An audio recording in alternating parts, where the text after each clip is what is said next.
Zaman keçdikcə səhnədəki rollar dəyişir, dekorasiyalar başqalaşır, tamaşalar sona çatır. Amma bir şey dəyişmir. Aktyorun içində yaşatdığı sənət eşqi.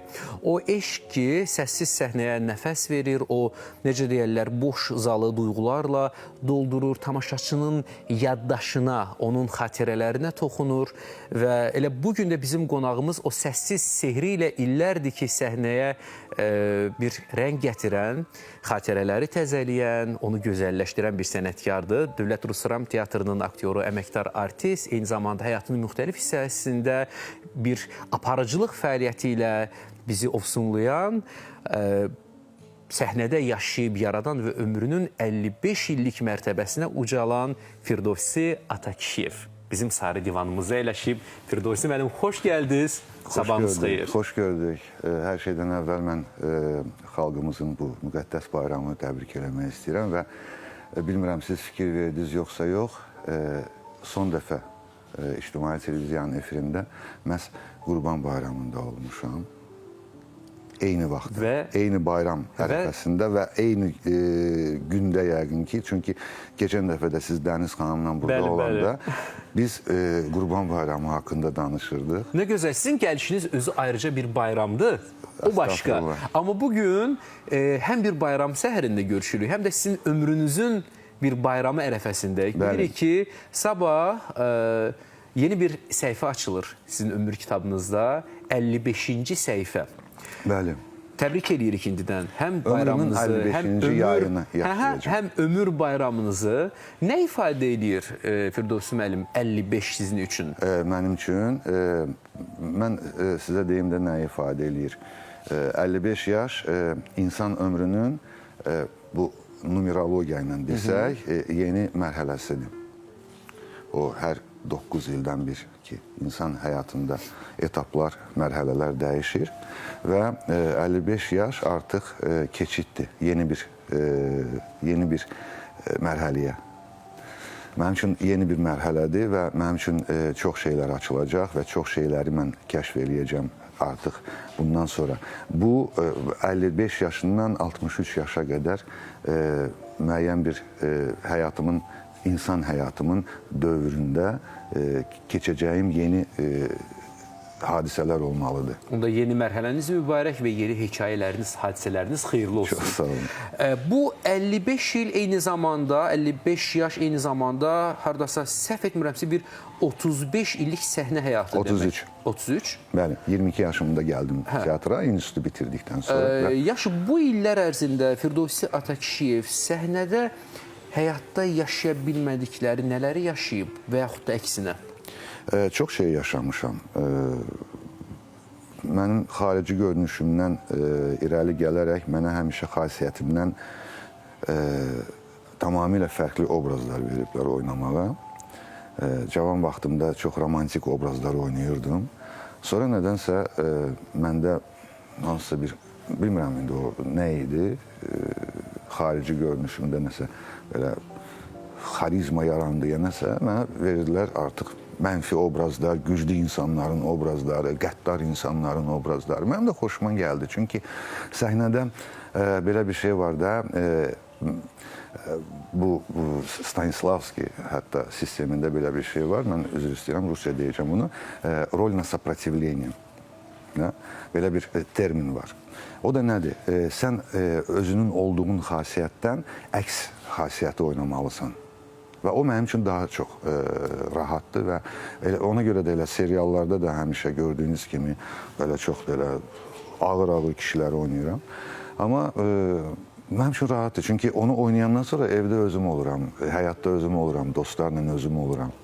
Rahat oluram. Sanki o xasiyyətinizə, xarakterinizə hopdurmadıqlarınızı bir obrazın üzərində daşıyıb özünüzdən ixrac eləyə bilirsiniz. Sublimasiya deyirlər də, bizdə səhnədə sublimasiyadır. Nədir? O da biz həyatda özümüzə rəva bilmədiyimizi və yaxud özümüzə yaraşdırmadığımız bəzi şeyləri onu həyatda yaşayırıq. Və ona görə də o insanın içindəki o deyirlər şeytan var. Mən o şeytanı hərdən öz obrazlarıma verirəm. Onlar onunla halallaşırıq, sağollaşırıq. o şeytanı hərdən buraxıram həmin o obrazlara. Sonra əlbəttə ki, o da işləməlidir də. Hər bir insanda o şeytan var içəridə də. O belə bir deyim var ki, vaxtında şeytanı qəlbində öldürməlisən. Öldürmək lazım deyil, onu sən öldürməməlisən. Sadəcə onu idarə etməlisən. Düzgün idarə etməlisən. Düzgün idarə etməlisən. Elə bu sual hazırda yerində səslənəcək. Teatr səhnəsi və həyat səhnəsi. Bu ikisi bir-birinə nə qədər bənzəyir və bəzən bu sərhəddi itirdiyiniz olubmu? Gəlin biraz dəqiqləşdirək sualı. Teatr səhnəsi Bəli. və bir də həyat səhnəsi. Firdovsi Atakişiyevin həyatında bunlar bir-birinə nə qədər daha Heç vaxt mən həyatı səhnəyə, səhnəni də həyata gətirməmişəm. Mənim üçün sənət portalı var və həyat portalı var. Mən o portalları səhv salmıram. O portallar deyilən bir şey var. İki dünyanın keçidi. Onu mən heç vaxt səhv salmıram. Çünki mən nəyə görə deyirəm bunu? Mən çox çətin obrazlarım var. Hansı ki, çıxıram səhnəyə və bütün emosiyalarımla, hər şeylə, tragediyası ilə, bütün ağırlığı ilə. Amma mən həmin vaxtı səhnəyə çıxmamışdan 3 dəqiqə qabaq mən hansısa bir aktyora lətifə də danışa bilərəm. Daha çox hansında yaşayır? O səhnənin Firdovsi Atakişiyev, o həyat səhnəsində, həyatda yoxsa tamaşada? Var şərti həyat, var həqiqi həyat. Sizin həqiqi həyatınız? Mənim həqiqi həyatım budur, indi sizlə olduğumda. Şərti həyat bizim aktyorluq fəaliyyətimizdir. Səhnədə biz şərtiyik, hər şeydə şərtiyik. Yalnız hisslərdə şərti deyilik. Başa düşürsünüz, nə demək istəyirəm? Yalnız hisslər doğrudur, həqiqidir səhnədə. Qalan hər şey. Qızıl yalandır, brilyant yalandır. O tərəfdən gələn Maserati siqnalı yalandır. Buradan, nə bilim, xəzdir, o birisidir. Bunlar hamısı yalandır, şərtidir. İçdiyimiz o, güya ki, viski, çaydır. Amma hiss, organika deyirlər də bizdə sənət aləmində. O organik olmalıyıq. Həqiqi olmalıyıq. Təbii olmalıyıq. 55 yaş həm də bir hesabat üçün doğru astanadır, doğru dayanacaqdır. Nə öyrətdi, nə verdi sizə bu 55 yaşın qısa bir hesabatını eləyəndə nə çıxır ortaya? Nə çıxır ortaya? 55 yaşıma qədər mən çox varlanmışam dostlarımla. Həddindən artıq çox zəngin insanım. Çünki o qədər dost yığmışam özümə, o qədər dost qazanmışam özümə. Hər bir dostum mənim qəlbimin şahıdır. Hər bir dostum mənim üçün çox əziz insandır. Və məni tanıyanlar bilir ki, mən keçən dəfə də demişdim, bir bundan qabaq, indi də təkrarlayım. Gəncəlilər Yahudilər kimi dostluq edirlər. Gələn Qurban Bayramında da deyəcəksiniz. Yox, bax sizin sualınızdan doğdu. İndidən yazın kitabçanıza. Doğrudan da dostluq mənim üçün çox önəmlidir. Mən bunu sizi yaxından tanıyan insanlardan çox eşitmişəm və mənim üçün nəticədə mən də bir tamaşaçıyam, mən də bir sıravi vətəndaşam. Həmişə Firdovsi Atakişiyevi kənardan tanıyan insanların rəyində daha çox o portretini canlandırmışam. Səhnədəki aktyor kimi, həyatdakı insan kimi, nəticədə həm də bir zaman-zaman bir aparıcılıq, uğurlu bir aparıcılıq fəaliyyəti olmuş bir həmkar kimi deyil də onların elə bir fikirlərindən mənim üçün daha gözəl bir Firdovsi Atakişiyev obrazı canlanıb və bu mənada siz doğrudan da dostlar, yaxşı dostlar qazana bilmişsiniz və həqiqətən bunu haqq etmişsiniz. Firdovsi müəllim, 55 yaşı təxminən 55-i 2-yə bölsək, yuvarlaşdırsaq bir 25 rəqəmi ortaya çıxarsaq, siz o bugünə qədər yaşadığınız illəri tam belə yarısına getsək, 25 yaşındakı özünüzə, bax, bugün qarşınızda dayansaydı və ya onunla qarşılaşmaq imkanınız olsaydı, nə deyərdiniz?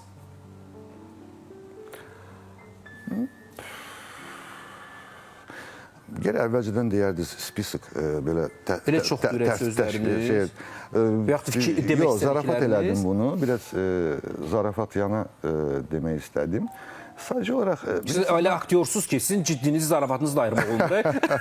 Mənim həyat yoldaşım o qədər illər mənlə yaşadı. Həmişə də deyirdi ki, mən başa düşmürəm, sən nə vaxt zarafat edirsən, nə vaxt ciddi Eynən, deyirsən. başa düşdünüz. Kimlə də münasibətdə oluram, nəsə deyirəm, belə baxırlar mənə. Deyirəm, məni belə ciddi qəbul eləməm. Bilirsiniz, mən ümumiyyətlə bugündür mənim üçün. Sabah aydın deyil, dünən artıq yoxdur, bugündür. Bir dəfə mənə sual verdilər ki, filan vaxta qayıtsaydı nəyi dəyişərdi? Dedim, heç bir vergülü də dəyişməzdim. Yaşananlar yaşandı. Yox, əgər orada keçmişə dönüb orada bir dənə vergülü dəyişsəm, mən bugün burada oturmamalıydım.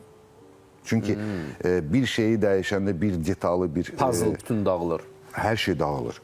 Hər şey dağılır. Çünki mənim başıma həmin hadisə gəlməsəydi, mən o küçədən keçməsəydim, mən bugün bura gəlib çıxamazdım. Bəlkə də başqa küçə ilə geçsəydim, tamam başqa bir talih yazılardı qarşıma. Ona görə mən belə bir teoriyam var, özüm fikirləşmişəm. Müəyyən yaş dövründə insanın qarşısında yollar olur. 25 yaşına qədər biz formalaşırıq. 25 yaşına qədər. 25 yaşından sonra qarşımızda hardasa 3 yol dayanır. 25 yaşından 45 yaşına qədər belə deyək də, indi əgər biz o həyatın qanunu ilə gediriksə, yaxşı mənada. Ondan sonra 2 yoldur, artıq o 2 yol. Artıq 70-ə çatanda, 73-ə çatanda artıq bir yolumuz var. Vahid bir yol. O seçdiyimiz yolların cəmi o yoldur. Və ona görə mən bu dəqiqə valla özüm deyirəm, özümə də belə qəribə gəlir, amma hələ məndə bir 2 yarım yol qalıb hələ belə. Çox aralıdır bir-birindən bu yollar? Yox. Artıq məncə siz müəyyən mənada ümumiləşdirilmiş bir sizin obrazınız var, əqidəniz var. Daxili disiplinimdir və mən o disiplin də nəyə deyirəm mən? Həyat tərzi və həyat düşüncəm və həyat şuurum, yaşama şuurum. Mən artıq o yolu, bugünkü yolu mən 17 yaşımda seçmişdim ki, mən belə olmaq istəyirəm. Və 25 yaşımda, 26 yaşımda və yaxud 30 yaşımda mən hansısa çətinliklərlə rastlaşırdımsa həyatda, maddi olsun və yaxud da mənəvi olsun, mən o çətinliyi nəyə görə yaşayırdım? Bugün rahat olum deyə. Mən onda yolumu azada bilərdim, çaşada bilərdim, daha yaxın yolla gedə bilərdim, daha qısa yolla, kəsə yol. Kəsə yol sözünü mən sevmirəm. Çünki kəsə yol hərdən insanı gətirir, çıxardır tupikə. Sən o qədər kəsə yol seçirsən ki, bu boyda yolu nəyə getməliyəm? Elə buradan belə çıxım, buradan belə çıxım, buradan belə çıxım. Qalırsan Nikolinin vəziyyətində. Labirintə düşürsən. Labirint də bizim daxilimizdir. Hər bir insanın öz daxili şəhəri var. Və onun küçələri var, onun labirinti var. Və biz özümüzü labirintə salırıq. Sonra da deyir, ay Allah, bu niyə belə oldu? Çünki sən qısa yol seçmişdin özün üçün. Sənin o lenti ki, qabağa çevirirlər, artıq sən o yaşamırsan, sən onu artıq qabağa keçdin. Hər yaşantımızda, hər gözümüzün qırpmamızda artıq bizim həyatımızın fəlsəfəsi var. Dediyiniz bir siz nəyi canlandırdı beynimdə? Belə təşbih metafora kimi tam bəlkə də uzaq bir nümunə çəkəcəyəm. Bir var, təbii şəraitdə yetişən və öz müddətində yetişən bir meyvə. Bir də var, istixanada süni şəkildə sürətləndirilmiş şəkildə. Bəli. Organik sözü deyici, təbii. Təbii ki, öz müddətini, öz sağlam müddətini ritmi ilə, hər mərhələsi ilə yaşayaraq ərsəyə gələn daha təbiidir. İnsanlar da belədir. Baxın, bəzi rollar var ki, elə deyil onu ifa edən, onu izləyən tamaşaçını da sanki silkələyir və onun həyatında sanki müəyyən bir çevrilişlərə gətirib çıxarır.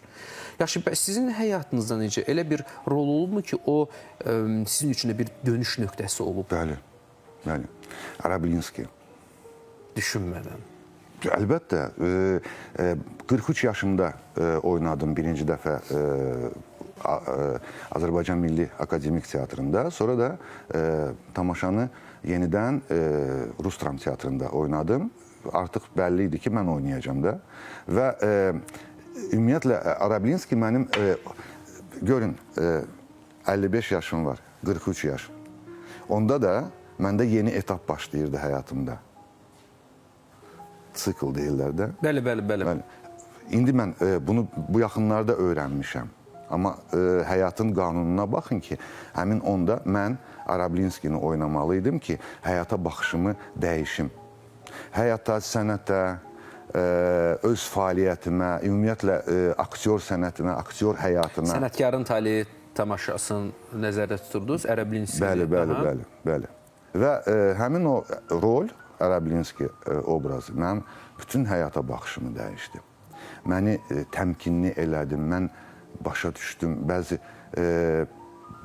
insanları başa düşdüm, paxıllığın və xəyanətin nə olduğunu bildim, öyrəndim, daha da öyrəndim. Ona artıq, bilirsiniz nətər, Arablinski mənə çox şeyə yuxarıdan aşağı baxmağı öyrətdi. Arablinski mənə situasiyaya, vəziyyətə çox təmkinli və müdrik baxmağı öyrətdi. Və bəlkə də bu 10 il ərzində, hansı ki, Arablinskini oynamışam, mən çox dəyişmişəm.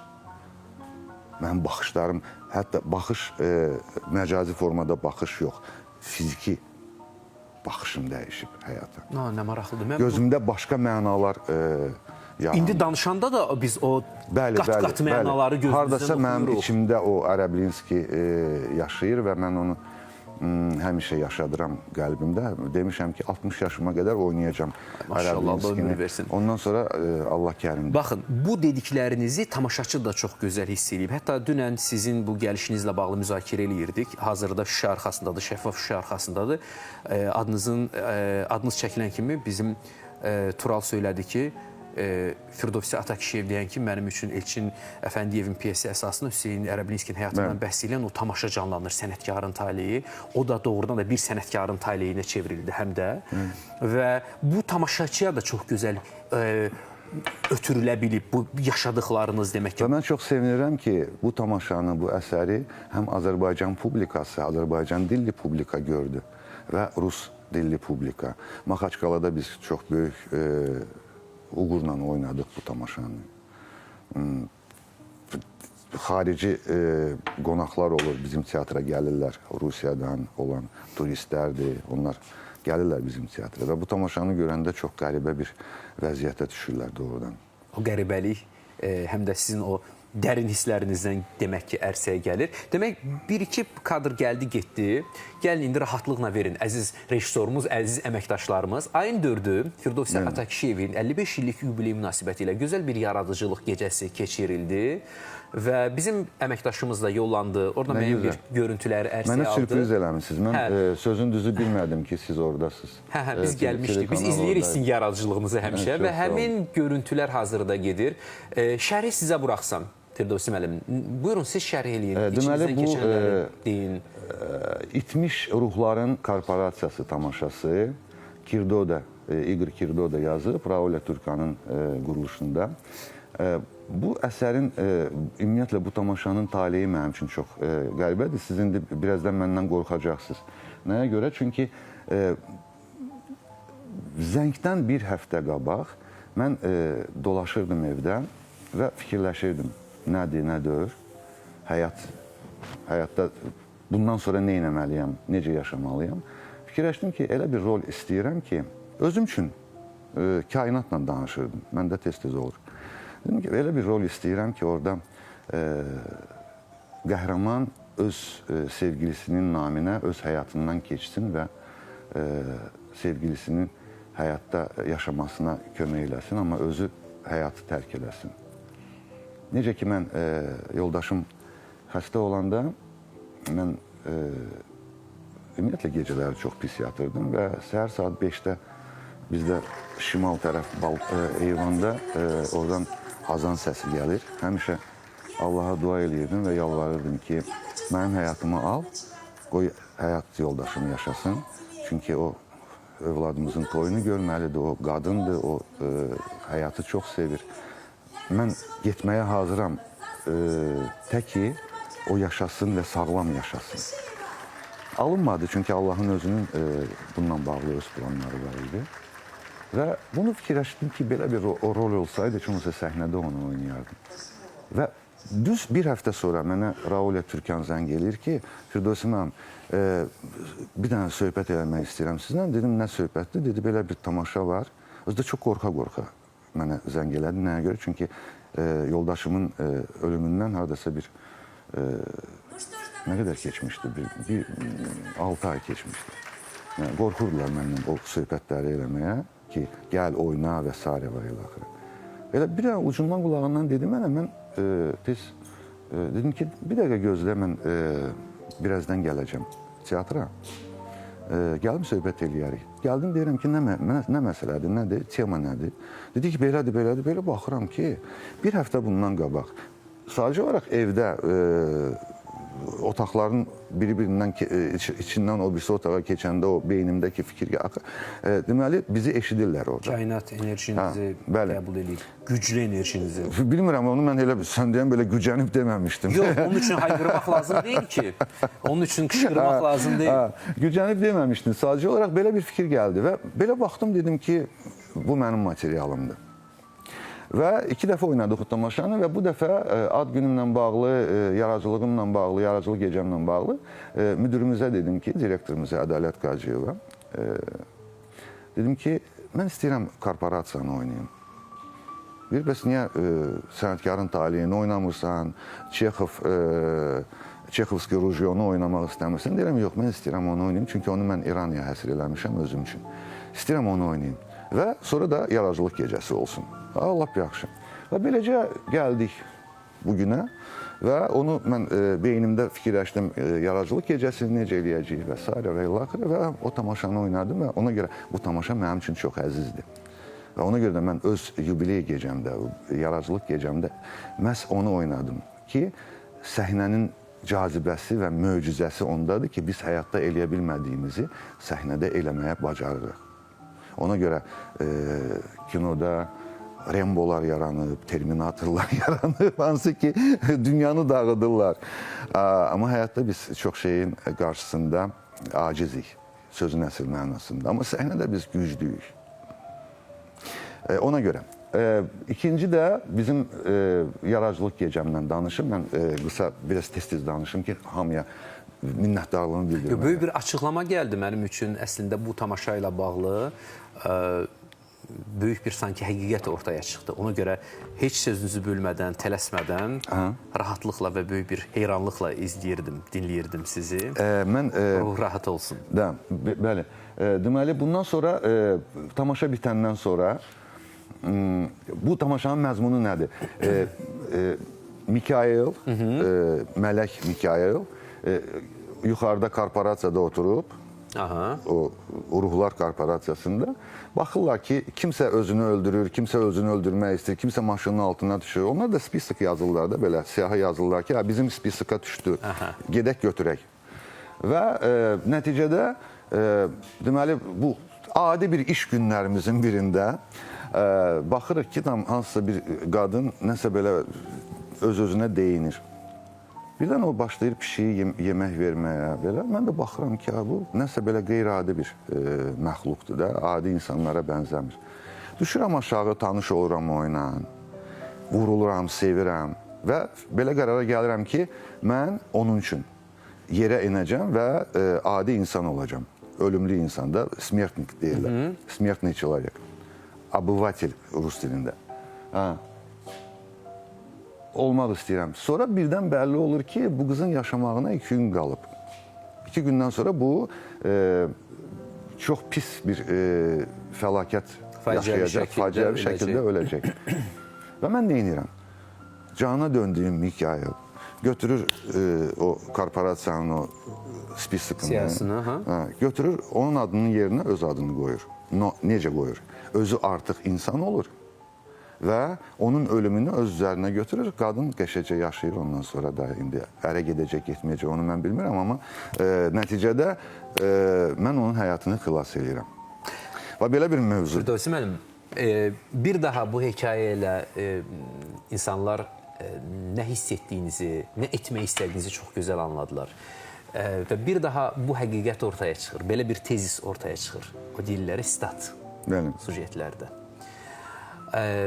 İnsanlar cismən dünyanı dəyişə bilir, amma ölümsüzləşir insan o vaxt ki, o ürəklərə köçür, o xatirələrə köçür və əslində siz missiyanızı yerinə yetirmişsiniz. Bugün bu danışdıqlarınızla və zamanında dediniz Allahın da öz planları var idi. Siz əslində missiyanızı, siz bir həyat yoldaşı, siz bir sadiq dost missiyanızı əslində yerinə yetirdiniz. Çalışdım.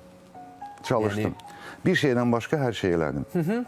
Çox şey elədiniz. Yox, bir şeydən başqa. Və yaradıcılıq gecəmdən bir-iki kəlmə danışmaq istəyirəm. Çox maraqlı bir yaradıcılıq gecəsi keçdi. Çox dolu-dolu, zəngin oldu. Dostlarım, bax, bayaq dedim, mən çox zənginəm. 2 dəqiqəsi xatirələrin, 1 dəqiqəsi sonunda mən bir sualım olacaq. Yaxşı.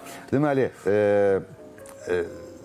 çox dövlətliyəm, çox zənginəm, çox varlıyam dostlarımla. Allah gözünü sərdən saxlasın. Yox, doğrudan dostlarımla mən düzgün başa düşdüm, dostlarımla. Nəyə görə? O dostlarım, dostlarımın haradasa bir 50'sini çağıra bilmədim. O dostlarınız dayanmadan zəm vururlar. Kim duranı Rayla yığıb deyir, dostlarınız zəm vururlar, təbriklə Rayla zəm vurub deyir. Rilaya? Rayla kimdir? Nətər dostu, adını düz demədiniz mənə. Ola bilər o tamaşaçı sizi özünə dost sayarlar da, yığırlar, təbrik eləyirlər. Mən nə demək istəyirəm? Ora çağırdım müğənni dostlarım. Sevda Ema Ələkbərzadə, hansıların ki səsini mən çox sevirəm və yaradıcılığını çox sevirəm, hamı bilir. Aygün Əskerova, Tagiyeva, bizim caz ifaçımız. Rilaya bizim gənc müğənnimiz, hansının ki səsini çox sevirəm. Onları dəvət elədim. Gəldi. Nərgiz Kərimova mənim çox böyük bir arzumu həyata keçirdi. Mən onunla Prizruk operanı ifa elədim. Vokal, bəli. Mən vokal deyildim, mən dramatik idim. Yox, Nərgiz xanımla bağlı. Möhtəşəm vokal ondaydı. Və sağ olsun ki, mənə görə bir səsinin tonalinisti, bir tonalist aşağı saldı. Səsini ki, mən onun yanında belə pikines kimi görünməyim də. Rəqsiniz də bombaydı, bayaq dedim sizə. Rəqs, mən uşaqlıqdan rəqs edirəm, amma teatrda hamı bilir. Çox səmimi, çox isti idi. Bəli, və sizi də sağ olun, İctimai Telekanal mənə bir fonoqrama hədiyyə eləyib. O da İlhamə xanımın mahnısıdır. Bu şəhərdən çıxıb gedə bilərsən. Onu da orada ifa elədim. Süper. Firdevs müəllim, sayılı saniyələr qalıb, 20-30 saniyəmiz qalıb. Baxın, çox qısa bir cavab istəyəcəyəm. Tamaşa başa çatır, pərdələr bağlanır, hamı dağılışır. Amma sonda Firdevs Atakişiyev nə ilə baş-başa qalır? Mən səhnədə, səhnə arxasına keçən kimi artıq orada yaşadığımı özümlə evə aparmıram. Məndə belə bir qanun var. Nə səhnədə olur, o səhnədə qalır. Həyatı heç vaxt səhnəyə gətirmirəm, səhnəni də heç vaxt həyata özümlə aparmıram. Onda biz sizə səhnədə və bu ömrünüzdə gözəl günlər diləyirik. Bu bizim üçün qiymətlidir də. Böyük Nizamidən Xəmsə.